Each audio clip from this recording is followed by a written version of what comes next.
Magog ہل کے نام سے اس کا نام جانا جاتا ہے، کوہ ماجوج، میگوگ ہل۔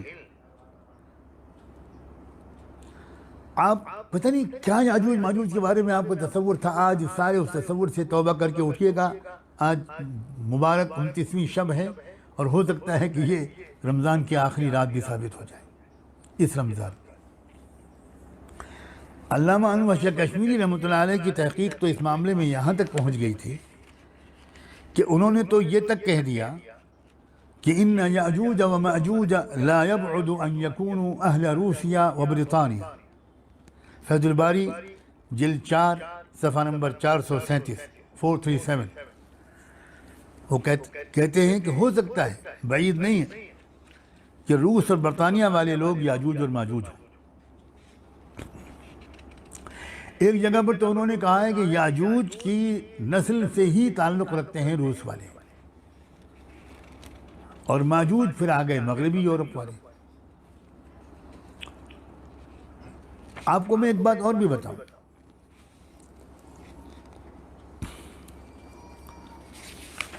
اگر آپ بائبل اٹھا کر دیکھیں، نیو ٹیسٹمنٹ، آپ چاہے اس کو نیٹ سے نکال لیں، اس میں آخر میں ایک چھوٹا سا رسالہ ہے، یوحنا عارف کا کشف اور مکاشفہ، جس کو جان کہتے ہیں وہ لوگ۔ کتاب کی ابتدائی عبارت سے یہ معلوم ہوتا ہے کہ یہ جو جان تھے یا یوحنا تھے، یہ حضرت عیسیٰ علیہ السلام کے صحابی تھے، حواری تھے، اور انہیں کچھ الہامات اور مکاشفات ہوئے، کچھ مستقبل کی چیزیں ان کو دکھائی گئیں، جنہیں بعد میں قلم بند کر کے لکھ کر جو 7 چرچز ہیں، 7 کلیساؤں کے نام ایک ایک کاپی اس کی بھیجی گئی تھی۔ ان مکاشفات میں سے جو پہلا مکاشفہ ہے، اس کا ایک ایک حرف ایسا لگتا ہے کہ سیدنا محمد الرسول اللہ صلی اللہ علیہ وآلہ وسلم کے بارے میں، اور آپ کے ذریعے سے جو انقلاب آیا اس کے بارے میں۔ وہ میں اس وقت کوٹ نہیں کروں گا، پڑھیے گا اس کو، آئندہ میں کوشش کروں گا اگر آپ کی طلب نظر آئی اور آپ نے بہت جستجو دکھائی اور مجھے اندازہ ہوا کہ میں صحیح آڈینس کے سامنے سورہ کہف کی تشریح کرنے کی کوشش کر رہا ہوں، تو میں شاید رمضان کے بعد بھی اس سلسلے کو جاری رکھ سکوں، لیکن اس میں طلب شرط ہے۔ میں یہ ضرور اندازہ کروں گا کہ تماشائی لوگ سن رہے ہیں، برا نہ مانیے گا، یا حالات کا مقابلہ کرنے کے لیے کمر کسنے والے لوگ اپنی تربیت کے ارادے سے سن رہے ہیں۔ دوسرا مکاشفہ جو ہے اس جان کی بائبل میں، اس میں یہ ہے، میں اس کا خلاصہ سناتا ہوں، بڑا عجیب و غریب ہے۔ مولانا گیلانی نے بھی اس کو نقل کیا، اور مولانا عبد الماجد دریابادی، آپ ان کی قرآن مجید کی انگریزی تفسیر پڑھیے، اور وہاں آپ کو یاجوج اور ماجوج کی تفسیر میں یہ پورا خواب انہوں نے بائبل سے نقل کیا ہے۔ خواب کیا کہوں، یہ رویا صادقہ ہے بظاہر۔ وہ ہے کہ ایک فرشتہ آسمان سے اترا، اور اس نے پرانے سانپ کو جو ابلیس اور شیطان ہے پکڑ کر 1000 برس کے لیے باندھ دیا۔ غور کیجیے گا، ابلیس کو باندھ دیا، یعنی شیطانی طاقتیں اب مغلوب ہو گئیں، بے بس ہو گئیں، اور اسے ایک گڑھے میں ڈال کر بند کر دیا، اور اس پر مہر کر دی کہ وہ 1000 برس پورے ہونے تک قوموں کو پھر گمراہ نہ کرے، اور جب 1000 برس پورے ہو چکیں گے تو شیطان قید سے چھوڑ دیا جائے گا۔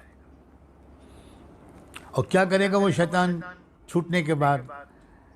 پھر وہ یعنی شیطان ان قوموں کو جو زمین کے چاروں طرف ہوں گی، یعنی یاجوج اور ماجوج، یہ الفاظ ہیں اس میں، یعنی یاجوج اور ماجوج کو گمراہ کر کے لڑائی کے لیے جمع کرنے کو نکلے گا۔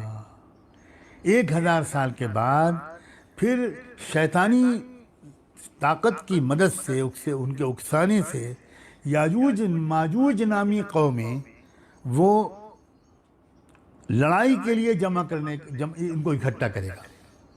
کیا ٹھیک یہی مدت نہیں ہے؟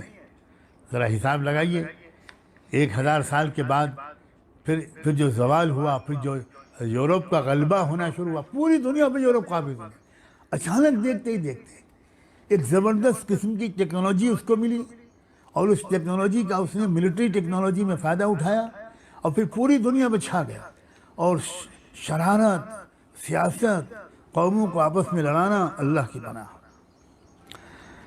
لکھتے ہیں ان کی تعداد سمندر کی ریت کے برابر ہوگی یہ قومیں، اور وہ تمام زمین پر پھیل جائیں گی، اور مقدسوں کی لشکرگاہ اور عزیز شہر کو چاروں طرف سے گھیر لیں گے۔ مقدسوں کی لشکرگاہ اور عزیز شہر کو چاروں طرف سے گھیر لیں گی، یہاں تک کہ بالآخر آسمان سے آگ نازل ہو کر انہیں کھا جائے۔ حدیث میں بھی کچھ آگ کی طرف اشارات آتے ہیں، میں اس وقت نہیں بیان کروں گا، انشاءاللہ ان حدیثوں کو آپ کے سامنے پیش کروں گا کہ کیسا آگ کا گولہ کہاں سے نکلے گا، اور کیا کن کن قوموں کو، لشکروں کو، فوجوں کو وہ نشانہ بنائے گا، کیا ہوگا۔ اب ذرا غور کیجئے، کیا اللہ کے نبی کی بعثت کے 1000 سال کے بعد جو قومیں شیطانی اسکیموں کی علمبردار بن کر دنیا کے اسٹیج پر نمودار ہوئیں اور جنہوں نے فتنہ و فساد کی آگ چاروں طرف بھڑکائی، وہ یورپین اقوام کے علاوہ کوئی اور قومیں ہیں؟ کس نے یہ پورا نظام بے حیائی کا، عریانیت کا، سودی نظام، بینکنگ سسٹم، یہ جنگیں، یہ تعلیمی نظام، یہ بے پردگی، یہ فحاشی، یہ سینما، یہ فلمیں، یہ انٹرنیٹ، یہ ساری تماشے کس نے کیے؟ کون لوگ ہیں یہ؟ کیا قیمت ہم کو ادا کرنی پڑی؟ مانا کہ پہلے سڑکیں کچی نہیں ہوتی تھیں، مانا کہ پہلے بجلی کا انتظام نہیں تھا، مانا کہ پہلے برق رفتار سواریاں نہیں ہوتی تھیں، لیکن پہلے اچھے انسان ہوا کرتے تھے، اور اس کی وجہ سے چین و سکون تھا دلوں میں، peace inside and peace outside. چین و سکون سے لوگ رہتے تھے، محبتیں تھیں، اعتماد تھا، بھروسہ تھا، جھوٹ نہیں تھا، سچ تھا۔ سادہ سے گھروں میں، سادہ سے کپڑوں میں لوگ مست رہا کرتے تھے۔ تو کیا دے کر کیا لے لیا یورپ نے، اس پر ذرا غور کیجیے۔ ہم نے کیا کھویا ہے اور کیا پایا ہے؟ کیا جو ہم نے کھویا ہے وہ زیادہ ہے، یا جو ہم نے پایا ہے وہ زیادہ ہے؟ لوگ یورپ کے گن گاتے ہیں کہ ہم نے بہت کچھ پا لیا، ہم نے مانا کہ ہم نے یہ چیزیں پائی ہیں، لیکن کس قیمت پر، کس قیمت پر پائی ہیں؟ بہرحال یہ سب تو ہو چکا،